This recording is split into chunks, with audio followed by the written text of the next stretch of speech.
Essa semana nós concluímos os 40 dias de jejum que aconteceu no dia 1º de março até 9 de abril.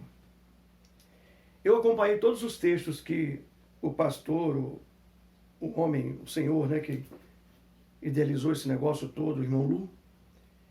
Todos os dias ele mandava uma devocional e nós estávamos lendo aquela devocional.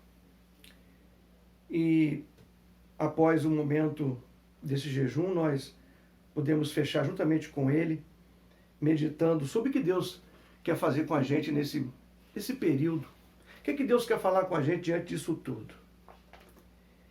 Não sendo coincidência, hoje é sexta-feira chamada Santa. Neste domingo é o dia da Páscoa, onde pela primeira vez a gente não vai poder estar em igreja, assistindo, participando de uma cantata, de uma peça. Não vamos poder, de repente, celebrar a ceia com a igreja, porque não tem igreja reunida. Tem igreja nas casas, nos lares. Tem pequenos grupos de familiares reunidos. Mas a gente para refletir sobre cada coisa que aconteceu nesses dias.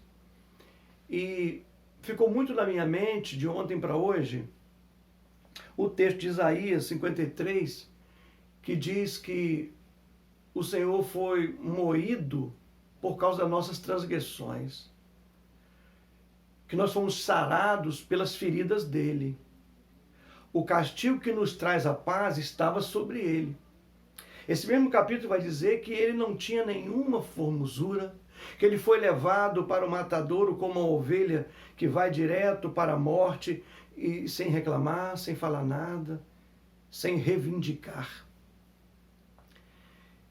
Então a gente fica refletindo sobre os finais dos tempos que Apocalipse fala, que o livro de Mateus fala, que várias profecias do Velho Testamento falaram, que iriam acontecer dias terríveis, que iriam faltar alimentos nos mercados. Quantas músicas foram cantadas no passado e hoje se tornam realidade, como o mercado está vazio, sua agitação parou. E nós estamos experimentando o que Mateus chama de princípios de dores. E a gente fica imaginando, se um vírus consegue causar isso tudo na humanidade desse momento, no mundo inteiro, o que o pecado não tem feito nesse tempo todo da existência humana? Desde que Adão e Eva foram criados e resolveram desobedecer ao Senhor, eles implantaram o pior vírus que a humanidade pôde conhecer, que é o vírus do pecado, que começou pela desobediência de um casal. João Batista, quando estava no deserto, trabalhando lá, os seus discípulos e as pessoas que iam até ele ouvir a sua mensagem, que era uma mensagem de arrependimento, uma mensagem onde ele atacava mesmo as pessoas com palavras duras, mas querendo fazer o povo voltar ao arrependimento. Certo dia ele disse que existia um cordeiro, que é o cordeiro que tira o pecado do mundo. Então ele comentou isso numa das suas palavras. Em um dado momento, ele de novo, trabalhando com seus discípulos, aquele processo de batismo, de ensinamento, Jesus vem chegando e fala: eis aí o Cordeiro de Deus que tira o pecado do mundo.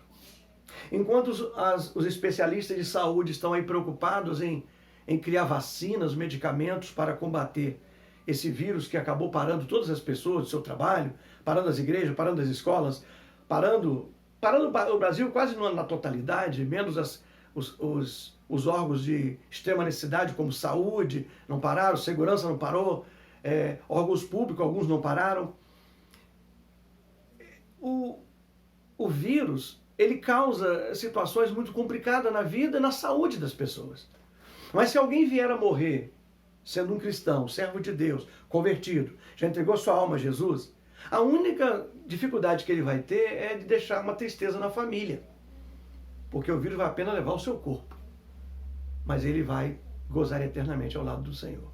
E já o vírus do pecado, esse que eu estou falando, que está na humanidade desde a criação, desde a época da criação, Se nós não nos arrependermos, se nós não confessarmos os nossos pecados, se nós não colocarmos diante de Deus e entender que Jesus é o Cordeiro que tira o pecado do mundo, se nós morrermos afetados pelo vírus do pecado, a nossa morte não é só física. Vai ser morte física e morte espiritual. Ou seja, morte eterna. O meu desejo hoje, que nesse dia de Páscoa, você possa estar meditando na ressurreição de Cristo. Cristo venceu a morte, ele venceu o pecado, ele venceu o diabo.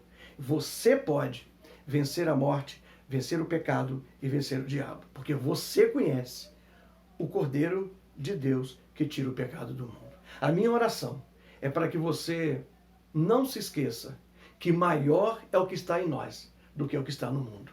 Não tem vírus, não tem guerras políticas, não tem posicionamentos políticos que possam ser maior do que aquele que está na gente. Porque Jesus, quando ele foi para o céu, nas últimas palavras que ele disse aos seus discípulos, ele disse que os sinais que ele estava falando a respeito deles com os seus discípulos iriam acompanhá-los até que ele voltasse para buscá-los. Ele falou isso para os discípulos e falou para a gente. Então nós temos que procurar a ter uma vida regrada naquilo que a Bíblia traz para a gente. A gente precisa estar confessando nossos pecados todos os dias, buscando a presença de Deus todos os dias, fazendo um renovo com Ele todos os dias, fazendo um concerto com Ele todos os dias, deixando que Jesus ressuscite dentro de nós todos os dias. E assim, quando Ele voltar, Ele vai dizer para a gente: vinde bendito de meu Pai, possui por herança o que está preparado para vocês desde a fundação do mundo. Que Deus te abençoe e faça de você uma pessoa capaz de receber do Senhor o perdão dos seus pecados e poder morar com Ele eternamente. Porque Ele venceu a morte. E nós vivemos porque Ele quer que a gente viva. Eu quero orar com você. Pai eterno, Pai poderoso, graças te damos, Senhor, por esse domingo onde o Senhor despertou nos nossos corações o interesse e o objetivo de estar fazendo esse pequeno culto através dos vídeos, dos cânticos, das palavras que serão aqui, foram e serão ainda proferidas por muitas pessoas.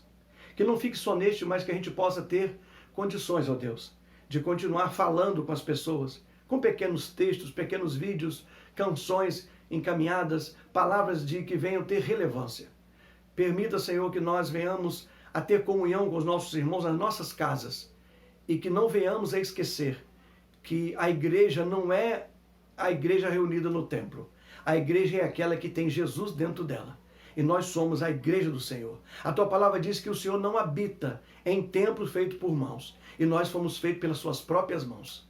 Então o Senhor não habita num templo de concreto, num templo de telhado, num templo com ar-condicionado, num templo cheio de banco, com púlpitos. O Senhor habita em cada um de nós. Porque a tua palavra afirma que nós somos templo do Espírito Santo. Então, Espírito Santo, habita em nós e faz de nós pessoas capazes de levar o teu evangelho, mesmo que seja através dos meios eletrônicos. Em nome de Jesus. Amém.